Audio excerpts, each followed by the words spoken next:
Hi friends, ఈరోజు మనం discuss చేయబోయే స్టాక్ వచ్చేసి బ్యాంక్ ఆఫ్ ఇండియా. ఓకే, దీని మార్కెట్ క్యాప్ వచ్చేసి 68,199 crores అండ్ కరెంట్ ప్రైస్ వచ్చేసి 150 రూపీస్లో ఉంది. దీని ఆల్ టైమ్ హై వచ్చేసి 158 అండ్ 69.4లో. Okay, and stock P ratio వచ్చేసి 10.6, బుక్ వాల్యూ వచ్చేసి 147 రూపీస్. ఓకే, అండ్ డివిడెండ్ వచ్చేసి 1.34%, ఆర్ఓసిఈ వచ్చేసి 4.42% అండ్ ఆర్ఓఈ వచ్చేసి 6.33%. ఓకే, అండ్ ఫేస్ వాల్యూ వచ్చేసి 10 రూపీస్ అండి. అండ్ ఇది బ్యాంక్ ఆఫ్ ఇండియా అంటే పేరు వినొచ్చు కదా మనం ఆల్రెడీ చాలాసార్లు. ఇప్పుడు చూడండి, bank of India is an Indian based bank. The bank segments include the treasury operations, wholesale banking, retail banking. Treasury operations segment includes the entire investment portfolio which is dealing in government and other securities, money market operations and foreign exchange operations. Sources company websites. Okay, ఇంకా particular further information కావాలంటే మనం company website visit కావాలని చెప్పేసి పెట్టిండు అంతే. ఇది all over అన్నిటికీ సంబంధించిన wholesale banking, retail banking, treasury ఆపరేషన్స్కి సంబంధించి అన్నిటిపైన వర్క్ చేస్తుంది. ఇది అన్నిటికీ ఉంటుంది దీని దగ్గర.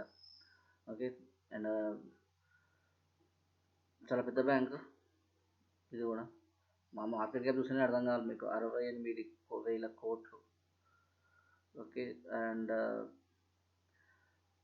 ఇప్పుడు ఒకసారి దీని యొక్క చూసి పెద్దగా కాదని తెలుసుకోవాలంటే ఇది మనకు ఎప్పుడు వచ్చింది, 2005 అరౌండ్లో వచ్చిందండి. 99 రూపీస్కి లాంచ్ అయింది. చూస్తే మీరు మామూలుగా ఇది ఒక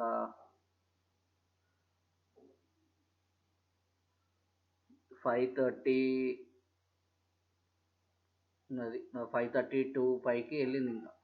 ఓకే, ఇక్కడ 99, ఇక్కడ 530, ఇంటూ 5x చేసింది కదా.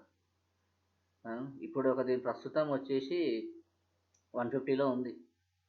ఇప్పుడు మామూలుగా మీరు రీసెంట్ 1 year నుంచి చూడండి, 75కి పడిపోయింది. 75 నుంచి ఇప్పుడు మనకు 150కి వచ్చింది. 1 yearకి సంబంధించిందే ఇది, అంటే డబల్ అయ్యింది పెట్టింది. సారీ, అంతే కదా, 75 to 150. చూడండి ఒకసారి దీని దీని ర్యాలీ ఎలా నడుస్తుంది అనేది. ఓకే, 75 నుంచి 150కి వచ్చింది, 155 పైన ఉంది ఇంకా.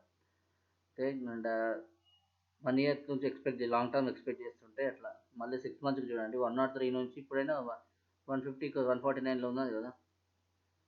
ఇక్కడ 103 నుంచి 150, 6 monthsలో 50 రూపీస్ పెరిగింది. 1 monthలో చూస్తే మనకు తెలుస్తుంది. ఇప్పుడు 148 నుంచి 149 పెరిగింది. ఇలా కూడా పెరగలే అన్నట్టు కాదు, 155 దాకా పెరిగింది. ఓకే, ఇది కూడా లాంగ్ టర్మ్ కండి, బ్యాంక్ సంబంధించినవి. ఓకే, దీని యొక్క ఆల్ టైమ్ హై చూశారు, లో కూడా చూశారు. దాన్ని బట్టి మీ యొక్క అనాలిసిస్ బట్టి మీరు దీంట్లో ఇన్వెస్ట్ చేయొచ్చు. Okay, stock is trading at 1.02 times its book value. Company is expected to give a good quarter. Okay, company has delivered good profits growth of 21.2% of CAGR over past 5 years. దీన్ని బట్టి అర్థం చేసుకోవాలి మీరు. Company has a low interest coverage ratio. The company has delivered a poor sales growth of 4.58 over past 5 years. The company has a low return on equity of 5.61 over last 3 years and contingent liabilities of 4,08,307 crores. The company might be capitalizing the interest cost. Okay, దీని cons pros ఇవి. Quarterly results చూడండి, June, September and December పెరుగుతూనే వచ్చాయి కదా. Revenue, profits చూడండి, జూన్లో 1,396 ఉంటే సెప్టెంబర్లో 1,260 ఉంది, మన తర్వాత పుంజుకుంది. ఓకే, సేమ్ ఇక్కడ చూడండి మళ్ళీ ప్రాఫిట్ బిఫోర్ ట్యాక్స్ వచ్చేసి జూన్లో 2,880, ఇది వచ్చేసి 2,977, మన తర్వాత 2,500. అది పడుతూ లేస్తూ ఉంది అంతే. నెట్ ప్రాఫిట్ ఇది, నెట్ ప్రాఫిట్ చూడండి, 1,562 జూన్లో ఉండే, సెప్టెంబర్లో 1,499కి వచ్చింది, తర్వాత డిసెంబర్కి వచ్చేసరికి 1,931కి వచ్చింది. నెట్ ప్రాఫిట్స్ అండ్ లాసెస్ మామూలుగా మీరు కంపేర్ చేస్తే మైనస్లో ఉన్నదాన్ని ప్లస్కి తీయడానికి అయితే గట్టిగా ట్రై చేస్తున్నట్టే అనిపిస్తుంది కదా దీన్ని చూస్తే. పెరుగుతుంది కదా ఇది ప్రాఫిట్ బిఫోర్ ట్యాక్స్, మళ్ళీ తర్వాత ఇది కూడా పెరిగింది కదా నెట్ ప్రాఫిట్. కంపెనీ స్టాక్స్ ఏజర్ చూడండి 74% ఉంది. కాంపౌండ్ ప్రాఫిట్ గ్రోత్ వచ్చేసి 106%. ఇక్కడ మళ్ళీ అది వచ్చేసి 32. దేంట్లో తక్కువేం లేదు, ఇది అన్నిటిలో మంచిగానే ఉంది. బ్యాలెన్స్ షీట్కి సంబంధించి లయబిలిటీస్ చూడండి, 1,00,000 కోట్లు అరౌండ్, అంటే 80,000 కోట్లు తీసుకోండి, పెరిగింది కదా. క్యాష్ ఫ్లోకి ఆర్ఓఈ వచ్చేసి 6% యాజ్ యూజువల్గా మెయింటైన్ చేస్తుంది. మార్చ్ టు మార్చ్ -34,000 నుండి ఇప్పుడు 7,000కి వచ్చింది ఇయర్. దీంట్లో ప్రమోటర్స్ షేర్ హోల్డింగ్ చూడండి 73.38% ఉంది కరెంట్ కూడా. వాళ్ళు తగ్గారు ఇయర్ చూసుకుంటూ వస్తే, but 73% is not an simple matter కదా.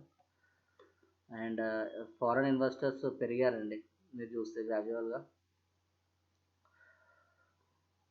ఫారెన్ ఇన్వెస్టర్స్ పెరుగుతూ వచ్చారు. డొమెస్టిక్ ఇన్వెస్టర్స్ చూడండి 50% పెరిగారు వాళ్ళు. ఇక్కడ 10%, ఇక్కడ 15%. చూసారు కదా. పబ్లిక్ కూడా చూడండి 5%, 57 నుంచి 6.27, ఇది కూడా పెరిగారు ఒక 0.8%. చూసారు కదా. ఇది బ్యాంక్ ఆఫ్ ఇండియా. బ్యాంకులు ఎప్పటికీ పైసలు భద్రంగా ఎట్లుంటాయో స్టాక్ మార్కెట్లో కూడా పెట్టుకుంటే అట్నే ఉంటాయని అందరూ అనుకుంటారు కదా, ఉంటాయి.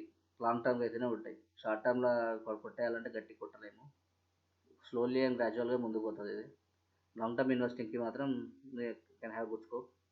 Okay, please do your own analysis. అన్నీ చూసుకొని మీకు ఓకే అనిపిస్తేనే ఇన్వెస్ట్ చేయండి. ఓకే, అండ్ ఇది లాంగ్ టర్మ్. నన్ను అడిగితే ఇది లాంగ్ టర్మ్ సజెస్ట్ చేస్తా. ఒక్కసారి ప్రాఫిట్ ఇవ్వడం స్టార్ట్ చేసిందంటే మనకు వర్షాలే ఇక. Okay, please do your own analysis and please do invest. Okay, explanation మీకు నచ్చినట్టయితే please do like, subscribe and share. Okay, thank you for your time. Have a nice day. Bye.